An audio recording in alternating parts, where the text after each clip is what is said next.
함께 하나님의 말씀을 나누겠습니다. 오늘 함께 나눌 하나님 말씀은 전도서 12장 9절에서 14절까지의 말씀입니다. 전도서 12장 9절에서 14절까지의 말씀, 제가 갖고 있는 성경으로 구약성경 960면 전도서 12장 9절에서 14절까지의 말씀,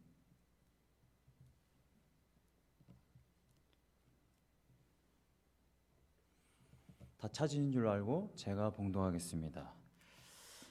전도자는 지혜자이어서 여전히 백성에게 지식을 가르쳤고 또 깊이 생각하고 연구하여 잠언을 많이 지었으며, 전도자는 힘써 아름다운 말들을 구하였나니 진리의 말씀들을 정직하게 기록하였느니라. 지혜자들의 말씀들은 찌르는 채찍들 같고 회중의 스승들의 말씀들은 잘 박힌 못 같으니 다 한 목자가 주신 바이니라. 내 아들아, 또 이것들로부터 경계를 받으라. 많은 책들을 짓는 것은 끝이 없고 많이 공부하는 것은 몸을 피곤하게 하느니라. 이래 결국을 다 들었으니 하나님을 경외하고 그의 명령들을 지킬지어다. 이것이 모든 사람의 본분이니라. 하나님은 모든 행위와 모든 은밀한 일을 선악간에 심판하시리라. 아멘. 네, 전도서 마지막 시간입니다. 오늘 본문은 전도서의 에필로그 부분입니다. 마지막 부분, 전도서를 정리하고 전도서가 어떠한 역할을 했는지, 또 전도서의 이 지필 목적이 무엇인지 분명하게 보여주고 있는 것이 바로 오늘 본문 말씀입니다. 오늘 본문 말씀을 읽으면 읽어볼수록 마치 성경 전체의 마지막을 장식하는 그러한 말씀인 것 같아요. 성경 전체를 다 읽었으니 너희들은 하나님을 경외해라. 이것이 모든 성경이 말하고 있는 부분입니다. 예수님의 십자가로 여러분들을 구원하셨을 때에 여러분들을 구원하셔서 단순히 천국으로, 마지막 날에 너희들을 다 천국으로 옮겨주겠다, 거기에 목적이 있는 것이 아니라 하나님의 백성을 삼아 이 땅에서 하나님을 예배할 수 있도록 여러분들을 예배자로 부른 것이 바로 구원의 목적인 것입니다. 여러분들 구원의 목적이 십자가에서 끝난다면, 여러분들의 구원의 목적이 나는 죽으면 천국 가, 그걸로 끝난다면, 거기서 끝나 여러분들이 하나님을 예배하지 않는 삶을 산다면, 죄송한 이야기지만 하나님을 죽어서 만날 수가 없습니다. 하나님의 백성은 하나님을 예배할 수밖에 없어요. 하나님을 계속 찬송하고 하나님을 높이고 하나님을 의지하고 하나님만 바라보고 그렇게 살아가는 것이 바로 우리들의 삶인 것입니다. 전도자는 이렇게 이야기했죠. 12장에 걸쳐서 계속해서 이야기했습니다. 죽음이 있다. 너희들은 아무것도 할 수 없다. 너희들이 어떠한 노력을 해도 노력의 결실을 맺을 수가 없다. 그러니까 모든 것이 허무하니까 죽어라 라고 얘기하는 것입니까? 목적이 그것이 아니죠. 너희들은 아무것도 할 수 없지만, 그러니까 나를 예배하고 나와 함께하면 내가 일하겠다. 내가 너희들을 구원했고 내가 너희들의 인생을 책임지겠다. 이것이 전도서뿐만 아니라 성경 전체가 이야기하고 있는 것입니다. 그래서 우리들은 단 한 가지만 하면 돼요. 단 한 가지. 하나님을 경외하면 됩니다. 하나님을 예배하면 돼요.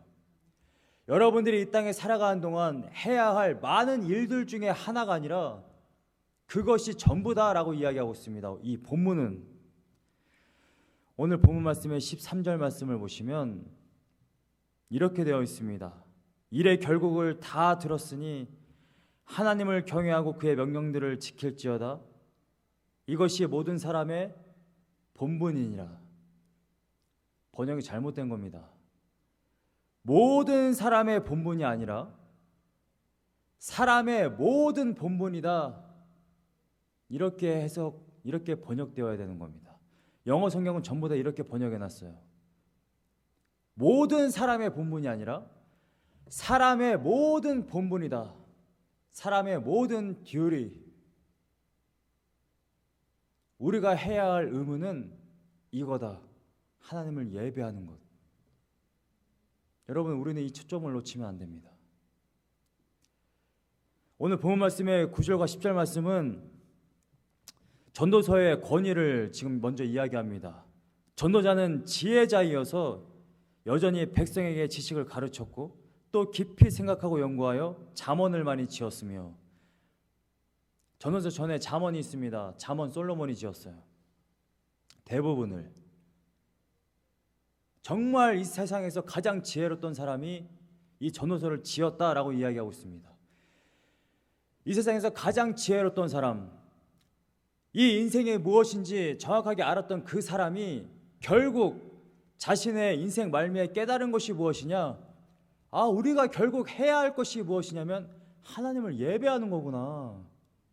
내가 1000명의 아내를 거느려봤고 정말 많은 우상을 다 섬겨봤고 많은 부를 축적해봤고 정말 많은 지식을 내가 알고 있었지만 결국에는 다 필요 없고 하나님을 경외하는 것이구나. 모든 사람이 결국 해야 하는 것, 하나님을 예배하는 것이구나. 그래서 하나님을 예배하는 가운데 매 순간마다 하나님을 기쁘게 찬양하고 기쁘게 살아가고 정말 하나님 안에서 뛰어노는 것이죠. 하나님을 예배하지 않는 삶은 매일같이 걱정과 근심 가운데 살아갑니다. 왜냐하면 인생이 보이는 것이 다 그렇거든요. 당장 내일 일을 염려하지 않을 수가 없는 것입니다. 그것이 인생이거든요. 그런데 하나님을 예배하는 자들은 그 모든 걱정과 근심을 다 내려놓을 수밖에 없는 것입니다. 제가 집회 둘째 날 예배를, 그러니까 설교 올라가기 전에 찬양을 드리는데, 이 찬양 제가 맨 앞에 앉아 있었는데 이 뒤에 성도님들이 사실 어떻게 지금 예배를 드리는지 모릅니다. 근데 제가 그 전날 이렇게 설교를 했어요. 정말 하나님을 기뻐하며 예배하고 그렇게 살아가기 원한다. 근데 제가 둘째 날 앞에서 맨 앞에서 찬양을 드리는데 갑자기 이런 생각이 들었어요. 이렇게 PPT에 이렇게 가사를 이렇게 보면서 찬양을 하고 있는데 가만히 상식적으로 좀 생각을 해보니까, 야, 우리가 왜 도대체 어떻게 이런 말도 안 되는 행동을 하고 있을까? 보이지도 않는 하나님을 어떻게 이렇게 기쁘게 저렇게 찬양을 하고 있을까? 뒤에서 찬양 소리가요, 정말 우리 성도님들처럼 저도 가만히 보면 가끔은 의아한데 도대체 어떻게 저렇게 계속 손을 올리고 저렇게 기쁘게 애들 찬양을 하실까? 저는 이제 때로는 정말 치열하게 예배를 드리거든요. 왜냐하면 은혜가 없어가지고 설교 강단 올라가기 전에는 은혜가 충만해서 올라가야 되지 않습니까? 우리 성도님들은 도대체 왜 저렇게 기쁘게 지금 찬양을 하며 하나님을 저렇게 높이고 있을까? 그런 의아한 생각을 때로 하는데, 이번에 코너스톤 한인 침례교에서 예배를 드릴 때에 그 목소리와 그 목소리에 이 기쁨이 묻어나 있는 거예요. 정말 어떻게 더 하나님을 찬양하지 못해서 안달난 그러한 목소리들. 그러니까 그러한 목소리를 들으니까 제가 의아한 생각이 드는 거예요. 야, 보이지도 않는 하나님, 지금 옆에 안 계시는 예수님, 성령이 우리 안에 있다고 한들 잘 느껴지지도 않는데 도대체 누굴 저렇게 찬양하고 있는 건가? 도대체 어떻게 저렇게 기쁘게 찬양할 수 있을까? 그런 생각이 들었어요. 그런 생각이 들면서 제가, 그래, 맞아. 정말 하나님을 찬양하는 자들은 그래, 상식적으로 생각할 수 있는 게 아니지. 은혜를 주신 거니까. 그 안에 성령님을 부어주셔서 그게 가능한 거니까. 세상 사람들이 보면 얼마나 이상하게 생각을 할까? 보이지도 않는데. 근데 우리는 계속 있다라고 생각을 하고 정말 있다고 믿고 또 그 힘으로 살아간단 말이죠. 세상 사람들은 전혀 알 수가 없는 것. 그런데 우리는 알 수 있는 것. 하나님이 살아계시고 예수 그리스도로 우리를 구원하셨고 성령을 우리 안에 부어주셔서 이 인생 살아갈 수 있는 능력까지 주셨단 말이죠. 전도자가 이 세상에서 가장 지혜로웠던 그 전도자가, 잠언을 많이 지었던 그 전도자가 10절 말씀에 힘써 아름다운 말들을 구하면서까지, 이건 기쁜 말들이란 표현입니다. 그러니까 전도자가 지금 이 책을 읽고 있는 사람들에게 정말 심혈을 기울여서, 이것은 정말 기쁜 말이기 때문에 이 기쁜 말을 들어서 제발 좀 하나님을 예배했으면 좋겠다, 제발 좀 인생을 정말 기쁘게 살아갔으면 좋겠다, 이걸 구하였다라는 거예요. 전도자가 그냥 자신이 인생을 살아가면서 나이가 들면서 깨달은 거를 단순히 적은 게 아니라, 이건 정말 하나님 안에서 이 인생들이 살아가야만 하기 때문에 하나님 앞에 어떻게 하면 이것이 정말 기쁜 말들이고, 이것이 어떻게 하면 정말 복음이 되어서 이거를, 이 가르침을 받는 사람들이 정말 하나님을 예배할 수 있을까, 정말 하나님을 기쁘게 살아갈 수 있을까, 이걸 구하는 마음으로 이걸 기록했다라는 것입니다. 저는 매일마다 설교를 준비할 때 때로는 제 스스로 시험 드는 게 이거예요. 본문은 정말 훌륭해, 본문은 정말 하나님의 말씀이 맞아. 근데 내가 너무나도 부족해서 하나님은 정말 이 하나님의 백성들에게 기쁨을 주고 싶은데 전달력이 너무나도 부족해가지고, 너무나도 영성이 부족해가지고 성도님들이 아무리 본문을 들어도 기쁨을 느끼질 못하는 거예요. 하나님께 가고 싶은 마음이 안 드는 거야. 예수님의 생명이 충만하지 못하는 거예요. 그럴까봐 항상 걱정이 되는 거예요. 아마 이 전도자도 그러한 걱정과 고민 때문에 지금 이 표현을 쓴 것 같아요. 네, 문 좀 닫아주세요. 너무 크게 들리니까. 전도자는 힘써 아른 말들을 구하였다. 전도자는 그냥 쓰질 않았다는 것입니다. 아름다운 말들을 구하였다. 그리고 진리의 말씀들을 정직하게 기록했다. 진리의 말씀이 무슨 말입니까? 절대 변하지 않는 진리를 말하는 거예요. 여러분, 별 이야기 아닌 것 같지만 요즘 시대의 진리라는 이 표현은 너무나도 중요한 표현입니다. 사람들은 그냥 진리, 사람 이름에도 있고, 그리고 다들 자기가 진리라고 말을 하기 때문에 굉장히 식상해야 합니다. 근데 진리는 정말 변하지 않는, 정말 영원 불변하는 진짜 진리를 말하는 거예요.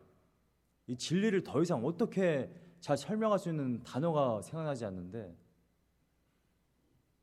성경은 진리의 말씀이고요, 이 땅에 있는 모든 다른 말들은 다 거짓되거나 헛되고요, 정말 의미 없는 말들이에요.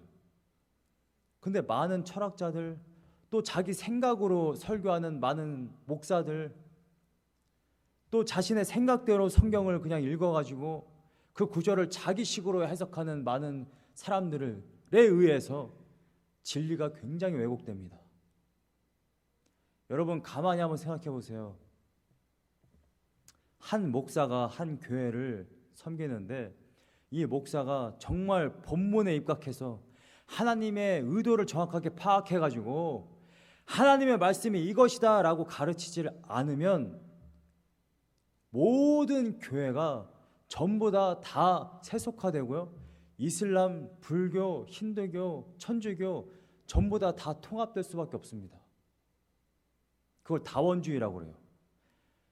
제가 지금 이게 무슨 말을 하는 것이냐면, 정말 성경은 모르겠어요. 제가 이제는 기독교는 불교와 다르다라는 말을 못 하겠어요. 왜냐하면 이상한 이야기를 하는 교회가 너무 많아가지고. 그래서 제가 이렇게 정정할게요. 성경은 정말 다른 이단 교리와 정말 다릅니다. 완전히 달라요. 모든 종교와 모든 이단들과 모든 철학들은, 모든 세속주의, 모든 인본주의는 전부 다 하나입니다. 내가 열심히 하면 된다는 거예요. 내가 노력하면 구원을 얻을 수 있다는 거예요. 내가 열심히 뛰어가면 천국에 갈 수 있다는 거예요. 그런데 유일하게 기독교만, 유일하게 성경만 안 된다고 말해요. 니들이 아무리 달려봐라, 천국에 올 수 있나? 천국의 열쇠는 내가 갖고 있거든. 예수님이 이렇게 말씀하세요. 천국 열쇠는 내가 갖고 있다. 너희들이 아무리 달려와봐, 니들이 하루 8시간씩 기도해봐, 나는 너를 알지를 못해. 나는 널 구원한 적이 없어. 이게 기독교입니다. 이게 기독교. 근데 사람들은 착각을 해요. 모든 교리가 다 똑같은 줄 알고 왜 기독교만 편협하게, 왜 너희들만 구원받는다고 말해? 왜 너희들은 우리와 함께 하질 않아? 라고 이야기합니다. 함께 할 수가 없어요. 거기는 다 지옥으로 가는 길이기 때문에. 근데 우리가, 기독교가 정말 그들보다 사랑이 없습니까? 누구보다 이웃을 사랑하라고 외치는 유일한 율법 2개, 하나님 사랑, 이웃 사랑. 이거 2개 해라. 이렇게 외치는 교단이 바로 기독교 아닙니까? 근데 문제는 우리는 시작점이 하나님이고 거기는 시작점이 다 우리예요. 우리 자신이에요. 근데 우리 자신이 시작해봐야 끝을 맺을 수가 없어요. 우리 힘으로 구원받는 게 아니기 때문에.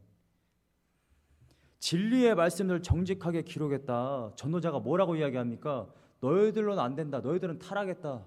그리고 모든 인간들은 다 불의하다. 세상을 한번 돌아봐라. 권세 잡은 자들이 가난한 자들을 핍박하지 않느냐? 너희들이 정말 열심히 경주해봐라. 그런다고 해서 항상 1등 하느냐? 그렇지 않다. 인생이 바로 그런 것이다. 그러니까 깨달아라. 너희 힘으로 안 되니까 하나님만 의존해라. 하나님만 예배해라. 전도자가 이렇게 말하는 것 아닙니까? 이게 지금 진리의 말씀들을 정직하게 기록했다라는 거예요. 세계관이 바뀌지 않으면 절대로 진정한 회개가 일어나지 않습니다. 하나님만 하셔. 우리는 하나님께로 가야 돼. 이게 회개입니다. 회개. 내가 지난 한 이틀 전에 내가 나도 모르게 마음속으로 사람을 미워했어. 교회에 와서 반성문 쓰는 겁니까? 그게 회개입니까? 그건 회개가 아니에요. 그건 불교에서도 매일같이 합니다. 그건 회개가 아닙니다. 하나님께 달려가는 거예요. 그게 회개예요. 하나님, 도무지 인생을 보니까 내 힘으로 안 돼요. 내 자신도 내가 컨트롤을 못해요. 하나님, 제발 좀 도와주십시오. 제가 하나님께 지금 달려갑니다. 이게 회개입니다. 회개. 전도자가 지금 그걸 계속해서 외치고 있는 거예요. 12장에 걸쳐서. 너희들로 안 돼. 하나님께 제발 좀 가. 하나님을 예배해. 11절 12절 말씀에 지혜자들의 말씀들은 찌르는 채찍들 같고 회중의 스승들의 말씀들은 잘 박힌 목 같으니 다 한 목자가 주신 바이니라. 다 한 목자가 주신 바이니라. 하나님이 주셨다라는 말입니다. 그러니까 12절에 내 아들아. 고대에는 스승과 제자 사이를 아버지와 아들 관계로 여겼어요. 우리나라도 예전에 그러한 영화 있어요. 두사부일체라고. 두목과 스승과 그 일체다. 그건 아니지만 아버지와 스승은 거의 같은 격입니다. 우리나라도 오랫동안 그랬지. 지금은 그렇지 않지만 지금은 선생님들의 권위가 완전히 바닥에 떨어졌죠. 전도자가 이렇게 이야기, 자기 제자들에게 내 아들아 또 이것들로부터 경계를 받으라. 경계를 받으라. 전도서로 말미암아 너희들이 무엇을 해야 할지 무엇을 하지 말아야 할지 너희가 어디로 가야 할지 너희가 어디로 가지 말아야 할지 경계를 받으라. 바운더리를 딱 설정해 주는 겁니다. 하나님의 백성은 경계가 있어요. 우리가 모든 것을 기뻐할 수 있다고 한들 하나님께서 주신 모든 것을 기뻐한다고 한들 우리가 정말 내 자신을 위해서 쾌락을 즐긴다면 죄입니다. 경계를 받아야 하는 것입니다. 또 이렇게 이야기합니다. 많은 책들을 짓는 것은 끝이 없고 많이 공부하는 것은 몸을 피곤하게 하느니라. 여러분, 이 말은 이거예요. 정말 중요한 건 진리다. 그것 외에 다른 것들을 공부하는 것, 여러분 우리 죽을 때까지 그렇지 않습니까? 공부하는 건 정말 끝이 없어요. 요리 하나를 배워도 끊임없이 배웁니다. 여러분, 배워야 할 것은 배워야 하겠지만 정말 너무나도 헛되고 의미 없는 것에 우리들의 모든 정력을 낭비하지 말라는 거예요. 오히려 우리가 집중해야 할 것은 뭐냐? 하나님을 예배하는 거예요. 어떻게 하면 내가 하나님을 더 온전히 예배할 수 있을까? 어떻게 하면 내가 하나님을 더 사랑할 수 있을까? 그래서 교회 안에서 그러한 것도 계속 생겨나는 겁니다. 교회 봉사, 선교, 구제, 기도, 선교사님들을 섬기는 거, 목사님들을 섬기는 거. 예전에는 그런 이야기 많이 들었어요. 선교지에 교회를 세우고 뭐 학교를 세우고 그 다음에 먹고 사는 걸로 선교비를 쓰면 그건 선교사가 제대로 쓰는 거. 그런데 만약에 선교사가 자기 차를 샀어요. 선교비를 받아가지고. 그러면 선교비를 그냥 끊어버리는 거예요. 여러분, 선교비를 받아서 선교사가 자기 차를 바꾸면 그게 선교하는 겁니다. 기존의 그리스도인들이 얼마나 악한지 자기 마음에 들게 선교사가 돈을 요용하지 않으면 교회에서 그냥 끊어버려요. IMB에서 그런 이야기를 했어요. 미국 선교사님들을 파송해 놓고, 이 IMB는 사실 지원을 잘해줍니다. 선교사님들한테. 그러니까 뭐 한국에 나와 있는 분들, 뭐 중국에 나와 있는 분들 보면 때로는 그냥 놀고 먹는 선교사님들이 계세요. 제가 그분을 욕하려고 하는 것이 아니라 우리가 그것을 안다고 할지라도 SBC에 계속해서 협동 선교비를 보내고 우리는 계속해서 선교비를 보내야 한다라고 IMB에서 얘기했습니다. 왜 그런 얘기를 했을까요? 선교사가 나가서 놀고 먹어도 우리가 선교비를 계속 보내야 하나님 나라가 확장된다는 것입니다. 그리고 우리가 기도를 한다는 거예요. 그분들을 위해서. 여러분, 목사가 놀고 먹는 것 같잖아요? 그럼 그걸 보고 여러분들 기도하라는 겁니다. 여러분들에게 기도 제목을 주기 위해 교회에 시련을 주세요. 교회가 평안하잖아요? 절대 기도 안 합니다. 그리스도인들도 다 타락한 본성을 가지고 있기 때문에. 문제가 보이면 문제 때문에 걱정과 근심을 하라는 게 아니라 여러분 엎드려 기도하라는 거예요. 목사님들을 위해서, 성도님들을 위해서, 교회 재정을 위해서, 교회 이사 문제를 위해서 여러분들 기도해야 하는 것입니다. 그게 하나님을 예배하는 거예요. 13절과 14절 말씀에 이래 결국을 다 들었으니 하나님을 경외하고 그의 명령들을 지킬지어다. 하나님을 경외하는 것은 사실 마음적인 걸 이야기하는 겁니다. 여러분, 마음 없이 하나님 앞에 나올 수 없는 것이거든요. 그런데 그의 명령들, 하나님의 말씀들을 지켜 행하라 라고 지금 원어는 이야기하고 있는데, 여러분, 마음만 있다고 해서 그거를 정말 저 사람은 정말 예배하는구나 라고 생각할 수가 없어요. 여러분, 사과나무에서는 사과가 열립니다. 분명히 뿌리와 나무가 사과인데 사과나무에서 무화과가 열리겠느냐? 그럴 수 없다.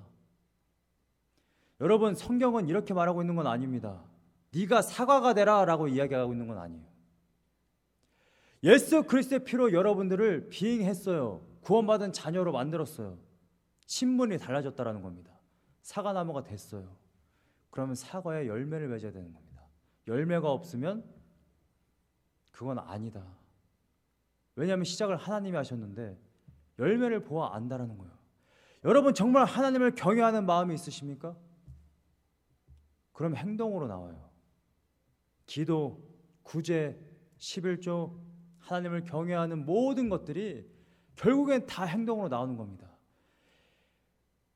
1년 가야 한 번도 교회 청소를 안 해. 친교를 할 때마다 음식하기 싫어가지고 너무 힘들어해. 신앙생활을 30년 했는데 한 번도 단기 선교를 안 나가. 일주일 동안 단 1시간도 하나님께 무릎 꿇지를 않아. 이걸 도대체 어떻게 하나님을 경외한다고 말할 수 있겠냐는 거예요. 행동으로 이어지질 않는데, 내가 사랑하는 연인이 있으면 보고 싶은 겁니다. 가서 데이트하고 싶은 거예요. 가서 시간을 같이 보내고 싶은 겁니다. 내가 사랑하는 사람이 아프면 가서 달려가서 다리라도 주물러주고 싶은 게 당연한 거예요.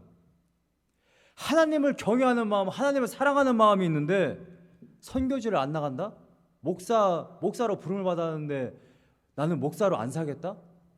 나는 딴 데 가서 신분을 해결하겠다?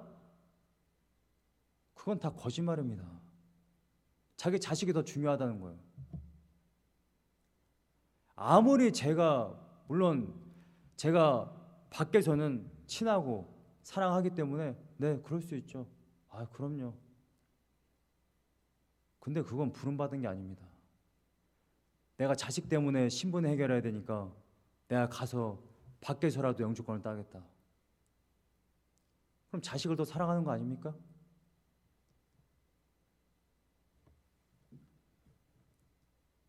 요즘 그리스도인들이 대놓고 항상 그런 질문하고 대놓고 이런 이야기하죠.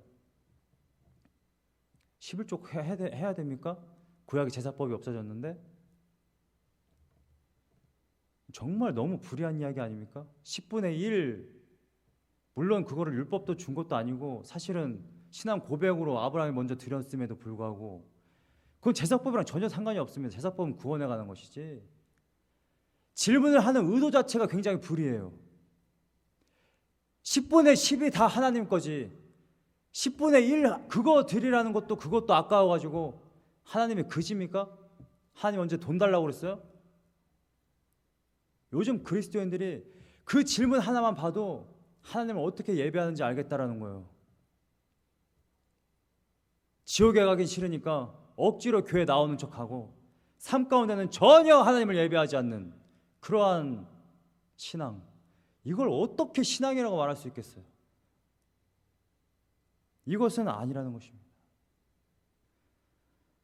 14절 말씀에 하나님은 모든 행위와 모든 은밀한 일을 선악간에 심판하시리라. 예배를 말하고 행위를 이야기하고 있습니다. 여러분, 두잉을 이야기하고 있는 게 아니에요. 모든 은밀한 일을 선악간에 심판하시리라. 모든 우리들의 은밀하게 짓는 모든 죄, 여러분, 사람들이 없는 가운데서 죄를 지으면 사람들이 모르는 줄 알죠. 근데 하나님은 다 지켜보고 계신다는 것입니다. 근데 이건 단순히 죄만 이야기하고 있는 건 아닙니다. 여기서 죄에 대한 은밀한 일을 보고 있다라고 말씀하고 계신 것이 아니기 때문에 선한 것도 마찬가지예요. 마태복음 6장의 4절에는 이런 말씀이 있습니다. 은밀한 중에 보시는 너희 아버지께서 갚으시리라. 그 전에 무엇이냐면 구제에 대한 이야기를 하는 거예요. 오른손이 한 일을 왼손이 모르게 해라. 왜 이러한 말씀을 하십니까? 물론 외식하는 자들을 경계하는 말씀이기도 하지만 너희들이 선한 일을 하다가 지치거나 슬퍼할 필요 없다. 너희들의 그 선한 행동을 내가 보고 있다. 내가 하나님이 보고 있다. 때로 우리가 구제하면 굉장히 그걸 힘들어하는 사람들이 있어요. 아, 내 피 같은 돈, 내가 일주일 동안 정말 힘들게 벌었는데 저 사람을 도와줘야 돼? 하나님이 갚으십니다. 하나님이 갚으세요. 그 사람한테 다시 받을 생각할 필요 없고 하나님께서 갚아요. 여러분, 저희 교회에서 사례비 얼마 받는지 여러분들 아시죠? 사례비 정말 물론 계산하면 적은 돈입니다. 근데 여러분들이 저희가 11조 하는 걸 보면 아마 놀라실 거예요. 저희는 몇 배의 11조를 합니다. 몇 배가 들어와요. 몇 배가 들어오기 때문에 저희도 더 이상 돈 가지고 계산을 안 해요.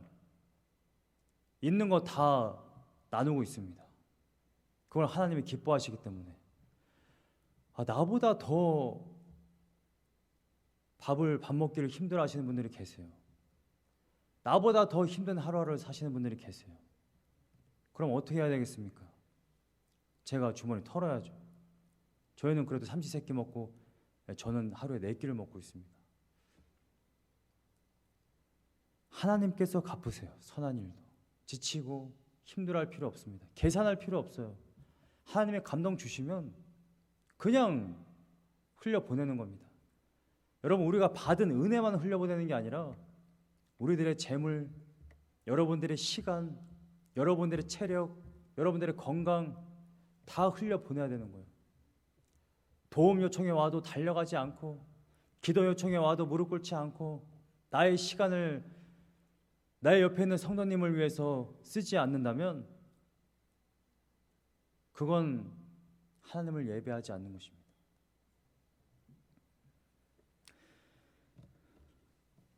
오늘 본문 말씀에 11절 말씀에 저는 집중했습니다.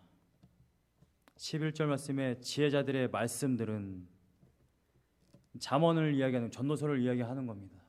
하나님의 가르침. 지혜자들의 말씀들은 찌르는 채찍들 같고 회중의 스승들의 말씀들은 잘 박힌 목 같다. 여러분, 이 이야기를 들으면 어떤 지금 이미지가 떠오릅니까? 찌르는 채찍들 같다. 네, 이거는 막대기를 이야기하는 겁니다. 네, 채찍으로 찌를 수는 없죠. 왜 이렇게 번역이 됐는지 전혀 근거를 찾을 수가 없는데, 제가 영어 역본과 한글 역본 다 뒤져봤는데 채찍이라고 번역되는 데는 없어요. 막대기입니다. 막대기.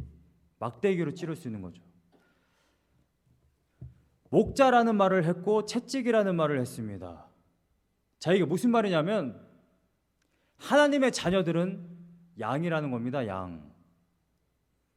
이사야 53장 6절에도 이렇게 되어 있죠. 우리는 다 양 같아서 각기 제 갈 길로 갔거늘. 여러분, 양들은 근시입니다. 바로 앞에만 보여요. 딱 잔디 그 목초지에서 자기 먹을 것만 볼 수 있는 게 바로 양입니다. 양이랑 낙타가 굉장한 근시예요. 그래서 멀리 있는 걸 보거나 앞에 있는 걸 완전히 바짝 따라가지 않으면 자꾸 딴 데로 가요. 그 절벽으로도 가고요. 제가 한번 말씀드렸었죠. 제가 시내산을 이렇게 올라가는데 낙타를 타고 올라왔어요. 근데 시내산을 이렇게 뺑글뺑글 돌아갑니다. 근데 낙타가 자꾸 절벽으로 가는 거예요. 그러니까 내리고 싶은 마음이 얼마나 컸겠습니까? 자꾸 절벽으로 가고, 이 절벽이 정말 낭떠러지 같아요. 콜로라도 가보신 분들은 아마 그 찾기를 아실 텐데 차 바로 옆에가 낭떠러지잖아요. 낙타가 근시라서 자꾸 절벽 쪽으로 가는 거예요. 절벽 쪽으로. 정말 막 두렵고 떨리는 마음으로 정말 바들바들 떨면서 올라갔어요. 시내산을. 낙타가 도대체 왜 이러지? 왜 저렇게 자꾸 절벽으로 가지? 라고 생각을 하고 있었는데 낙타가 근시라서 그래요. 그래서 계속 길을 가다가 더 이상 길이 없으니까 낭떠러지니까 그때서 턴을 해서 이렇게 가는 겁니다. 다시. 양들이 그래요. 그래서 목자들이 지팡이와 이 막대기를 들고 다녀요. 그래서 막대기가 이렇게 다른 일이라든지 이런 걸 내쫓기도 하지만 양들이 이렇게 똑바로 가야 되는데 만약에 옆으로 가요. 왼쪽으로 갑니다. 오른쪽으로 가요. 그러면 이게 막대기로 이렇게 찌르는 겁니다. 옆구리를. 그러면 어이쿠 아프네. 그러고서 다시 제 갈 길로 가는 겁니다. 우리는 하나님을 예배하는 삶을 살고 하나님 영광되는 삶을 살아야 되는데 우리가 바른 길, 그 하나님을 예배하는 삶을 못 살면 우리 삶 가운데 반드시 아픔이 옵니다. 하나님의 옆구리를 푹 찌르세요. 지금 그 이야기를 하고 있는 겁니다.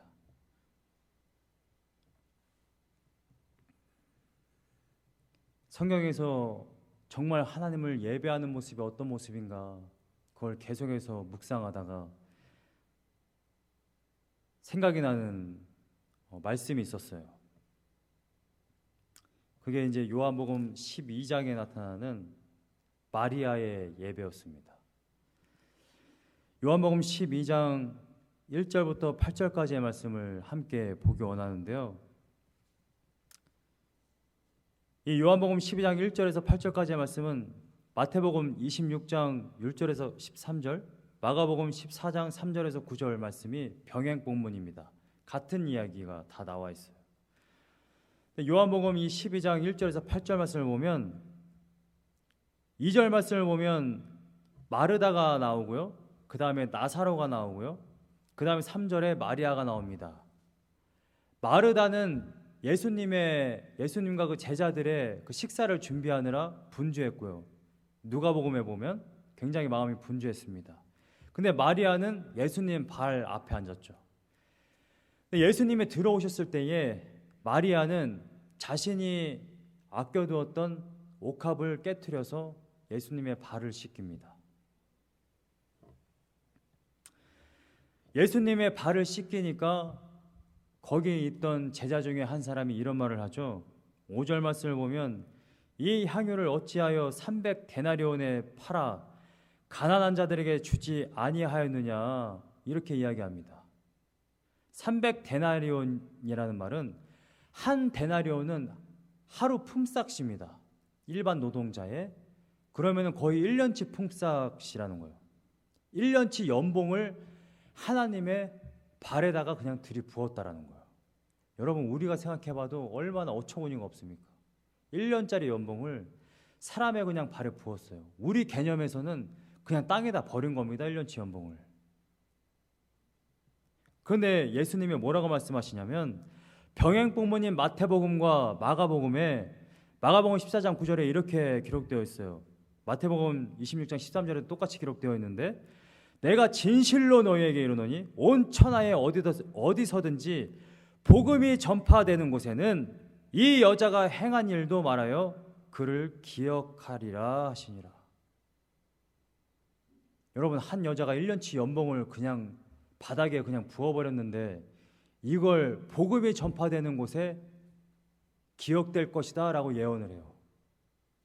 왜 예수님이 이런 말씀을 하셨을까요? 그게 예배이기 때문에. 1년치 연봉보다 예수님의 발을 씻기는 게 더 중요한 겁니다. 내가 가지고 있는 모든 소유. 여러분, 이때 당시에 여자들은 이러한 향유옥합, 이러한 것들을 가만히 모아두었다가 시집을 간다고 그래요. 그러니까 결혼 자금인 거예요. 결혼 자금. 자기가 평생을, 그러니까 1년치를 모았겠습니까? 쓰고 남은 돈을 모으고 모아서 정말 아끼고 아껴서 모은 돈이 바로 이 옥합 하나인 거예요. 근데 자신의 모든 것을 하나님께 쏟아 부은 겁니다. 오늘 본문 말씀에서 전도자가 이야기하는 것처럼 사람의 모든 본분, 우리가 해야 할 모든 것은 하나님을 예배하는 거예요. 우리가 계산하는 게 아니라 내가 하루 중에 이 몇 시간만 하나님을 예배할 거야. 내 돈 중에 얼마만 하나님께 예물을 드릴 거야. 내가 가지고 있는 체력 중에 이 정도 부분만 하나님께 드릴 거야. 하나님은 여러분의 모든 것을 받기 원하십니다.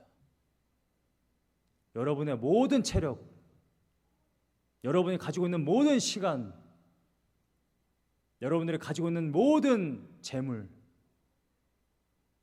여러분들이 가지고 있는 모든 마음, 여러분들의 모든 인생, 그걸 하나님이 원하세요. 하나님, 여러분이 바로 하나님의 것이기 때문에